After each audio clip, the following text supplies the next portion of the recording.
if we are going to have a good quality of life in a country, we must do that for all of our peoples, not just for babies, not just for people who might be in the labor force, but for people of all ages and backgrounds and races.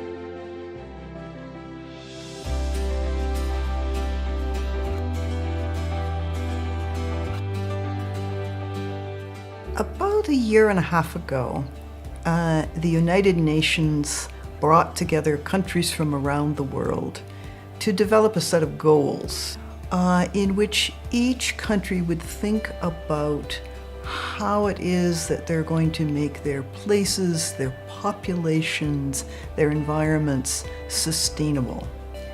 And the tagline on the Sustainable Development Goals is "No one left behind." And I think what they mean is that if we are going to have a good quality of life in a country, we must do that for all of our peoples, not just for babies, not just for people who might be in the labor force, but for people of all ages and backgrounds and races. It's a very, very ambitious agenda, and not legally binding, but countries are expected to develop their own plans towards this sustainability. The underpinnings of all of this "no one left behind" seems to me to be one about including people in important aspects of their societies.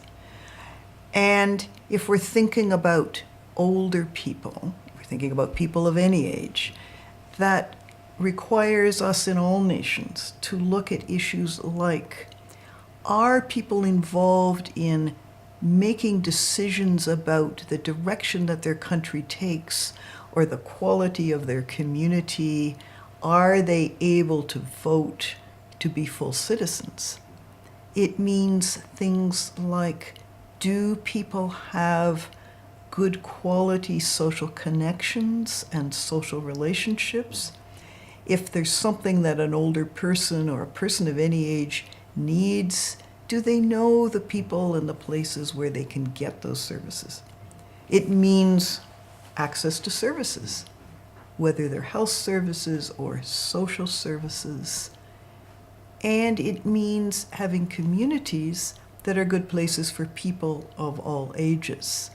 And so for older people, it means thinking about them as part of what we hope is a long life course. And are there some things we need to pay attention to particularly to include them in all of those ways? How would you position aging in Africa, older people in Africa, within this global framework? After all, we're the youngest continent on the face of the earth, and the focus is on young people. But I would say first that we're talking about aging. And with any luck, those young people will grow to be older people. So there's a long-term vision. This is a long-term vision. There are people who are now old, and I know that one of the things that's been very exciting about Africa being really engaged in international discourses is learning about the particularities of growing old in sub-Saharan Africa and how those are similar to or different from those in other parts of the world. So not long ago, I was having a conversation with someone about how there are still very remote, isolated communities in countries in sub-Saharan Africa where older people aren't well connected to services. Only 2 weeks ago, I was at a forum in Japan. One of the presentations was by a woman from the Arctic in Siberia who was talking about older people in these tiny little hamlets where there are no roads and no services in and out, where the temperature can be -40 or colder, and how they're trying there to reduce isolation.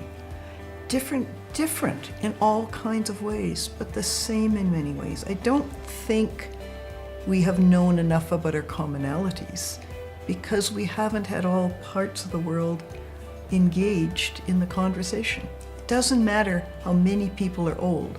What matters is that populations are aging, people are growing older, and we can learn from one another across countries, but also across generations. Nora Keating, thank you very much. My pleasure.